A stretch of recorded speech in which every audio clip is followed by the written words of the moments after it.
Bueno, Rubén es un apasionado por nuestra historia, integró durante muchos años el Museo Histórico, la comisión del Museo Histórico de la Colonia San Carlos, junto a Arcila Arcón, junto a mucha gente que trabajó para preservar la memoria de la ciudad.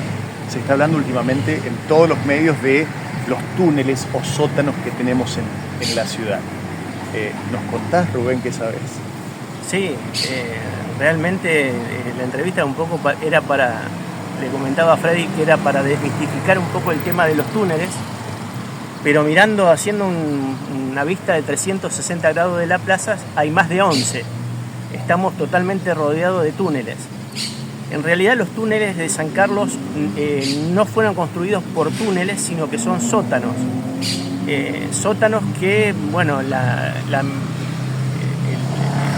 acervo popular, digamos, lo que se fue transmitiendo de generación en generación ha ido variando permanentemente y bueno, se comentó que en algún momento que entraban con carros que habían sido construidos para resguardarse del ataque de los indios, y bueno, eso no es textualmente así, tiene también su explicación de por qué se fue desparramando, digamos, por todo el pueblo esos comentarios a través de las décadas. Pero en realidad los sótanos de San Carlos tienen un fin mucho más práctico, fueron construidos por un fin mucho más práctico. ¿Cuál fue ese fin? Las construcciones, las grandes construcciones de San Carlos, las primeras sobre todo, eran enormes. Había edificaciones como la que está en el Centro de Exposición y Ventas, que tenían casi 100 metros de largo. En realidad tenían más de 100 metros de largo porque le interrumpía el correo, donde había un edificio antiguo antes del correo que vemos ahora, pero las edificaciones inclusive tenían, me atrevo a decir, alrededor de 150 metros. ¿Una sola edificación, una sola vivienda? Sí, había edificaciones que sí, porque tenían prácticamente 100 metros de frente por 25, 20 o algo más a los costados en cada esquina. El caso de la cuadra de Trendy y el caso del Centro de Exposición y Venta. Entonces, el fin fue muy práctico. Hacer semejantes construcciones, desde los cimientos hasta la parte de arriba. Calculá que si hoy vemos los frentes que están sobre los antiguos frentes que están sobre la plaza, tienen alrededor desde el piso, desde el nivel del piso hacia el techo, alrededor de 7 metros. Y tienen un cimiento que los que tienen sótano tienen alrededor de 3 metros más para abajo, o sea, son paredes de 10 metros de alto y son anchísimas. 60 aproximadamente. Y fácil, sí, en algunos lugares más, en el que menos, no menos de 45. Entonces, levantar esas construcciones insumía una gran cantidad de ladrillos y los albañiles, sobre todo italianos y franceses, que construyeron las primeras casas de San Carlos Centro y de toda la zona, sobre todo de la zona centro me refiero. ¿Qué hicieron? Ubicaron la cantidad de tierra que iban a necesitar para fabricar esos ladrillos y pegarlos con tierra, y generaban la fábrica de ladrillos, el pisadero de ladrillos en el mismo lugar. Los ladrillos de todas las construcciones se construyeron en el mismo sitio de la construcción. Y de paso generaban un espacio amplio, muy fresco, porque la diferencia de temperatura que hay con respecto a la superficie es grande, en una época en que no había aire acondicionado, y eran espacios útiles, y tenían las más diversas utilidades. A ver si entendí.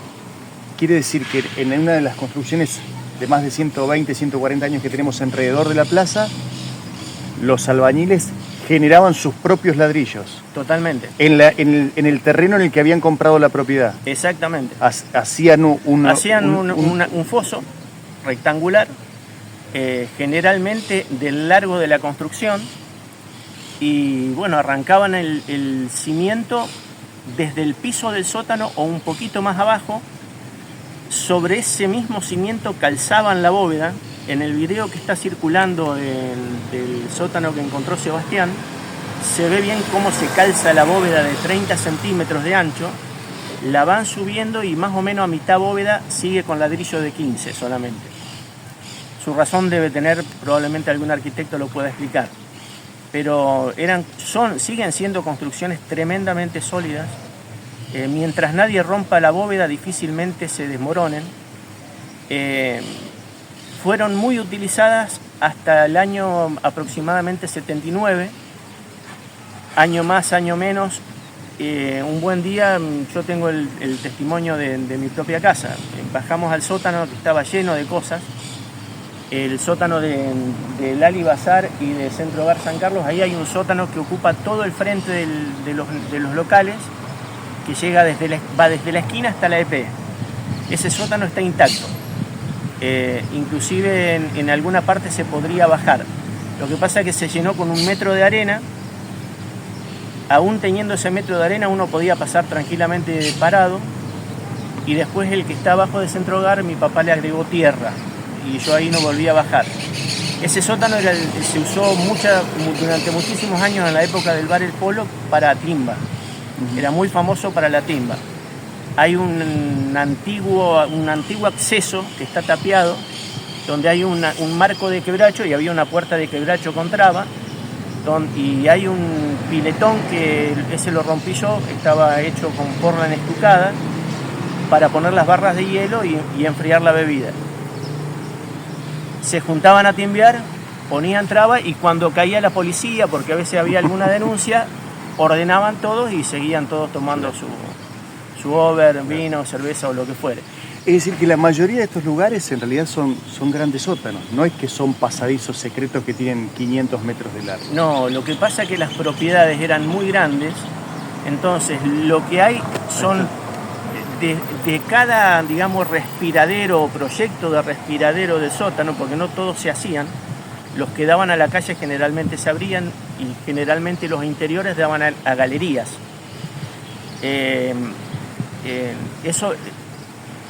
Usaron esos mismos respiraderos para hacer pequeños túneles para acceder a otros lugares de la vivienda. Caso el sótano de la cosechera, que es el que vos habías filmado al lado del correo, en la parte que se demolió.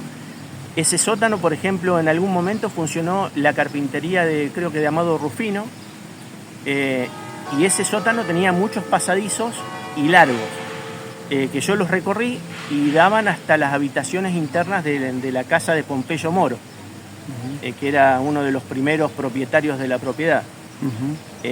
Pero hay muchísimos alrededor de la plaza. Si uno empieza desde la esquina, por ejemplo, frente al Banco Provincia, donde en algún momento estuvo OSDE, allí hay uno, creo que no está tapado, sí sellado. Si cruzamos a la piazza, probablemente haya un sótano que llegue, digo probablemente porque no está comprobado, probablemente llegue hasta el Cine Rivadavia. Esa era una construcción que era el hotel de la familia Raceto. Eran los bisabuelos de Roberto Stettler y de Olga Stettler, que tenían un hotel. Después se construyó la Casa Faure, que es donde está el local de limpieza, la familia Bonino y el negocio de Emily Guindón, que ahí hay un hermoso sótano que yo todavía no lo conozco, que es único en San Carlos, porque creo que tiene arcos de crucería, que es muy raro de ver. Pero eso también tiene una explicación. Sobre esa edificación, aparte de ser una casa de familia, en algún momento había funcionado la primera farmacia Bertero y a su vez funcionó un banco. Probablemente las bóvedas del banco hayan estado abajo, porque en esa época eran lugares relativamente secos. Claro. Ese sótano puntualmente, en una de las paredes se ve que está tapiada una puerta y no se sabe hasta dónde llega. Algunos comentarios de gente que dice haber bajado, dice que llega hasta la esquina de la piazza y dobla. No me consta, pero probablemente haya sido un sótano que tiene ese largo. Es muy probable, es más, es lo más seguro. Después seguís por el Cine Rivadavia, que toda la esquina del Cine Rivadavia, lo que era la Ford, hasta la casa de la familia Dupuy, que tumbaron hace poco para hacer la playa de estacionamiento de la Mutual, habían sido construidos por los hermanos Dupuy d'Amevin. Eran 2 medios hermanos, cuyo abuelo en Francia había sido ingeniero. esos dos hermanos construyeron el Cine Rivadavia, el local de la agencia Ford y la casa de familia. El Cine Rivadavia tiene un sótano que fue preservado. Yo alcancé a ver que del Cine Rivadavia hacia el ex galpón de la Ford, donde está la nueva construcción de la Mutual, hay un pequeño túnel que se ve que comunicaba partes internas de las edificaciones, probablemente haya ido en algún momento hasta la casa de familia. De ahí cruzás al negocio de Centro Hogar y Bazar Lari, que ahí hay uno, como les expliqué, que ocupa todo el frente. En la casa de Carlos Escota y Romanov También hay otro. hay uno pequeño, porque esa construcción es, con respecto a las anteriores, es relativamente nueva. Esa construcción tiene que ser de principios del 1900. Yo calculo que debe ser posterior a 1905. Entonces esa ya tenía un pequeño sótano que se usaba para guardar comida. Y así se puede seguir enumerando todas. Totalmente. Hay uno donde en la parte, en la edificación que seguía, que muchos lo conocimos porque era la entrada del boliche que estaba, Lapsus. de Lapsus. Probablemente ese sótano haya sido más grande de lo que nosotros vimos, porque era muy raro que sea tan pequeño. Y después seguís a la farmacia Bertero, que ese sótano debe estar intacto todavía y es uno de los más interesantes, porque en ese sótano, yo lo alcancé a ver, hay una reja en el fondo, que había estanterías llenas de frascos de farmacia con medicamentos peligrosos y venenos. Está bien. Y después se sigue por la iglesia, que también tiene su sótano, que en algún momento lo usamos de sala de catequesis hasta que se tapió. No sé si el convento que estaba donde está el Banco Macro, si tenía sótano, la verdad que no lo sé. Debajo de la estación de Pisalix, sí, no hace mucho lo abrieron. Había una gran edificación ahí que tenía sótano. Y siguiendo al lado del Club Argentino, lo que es de la familia Roba, ahí hay grandes sótanos porque era una edificación de doble piso de José Bertelli, y realmente era una edificación enorme, una de las más grandes que hubo en el pueblo. Y probablemente debajo del Banco Provincia, yo tengo fotos, tendría que verificarlas, pero probablemente también haya habido otro sótano tipo túnel. Bien. Así que tan solo alrededor de la plaza hay cerrados, abiertos y tapiados no menos de 11 sótanos.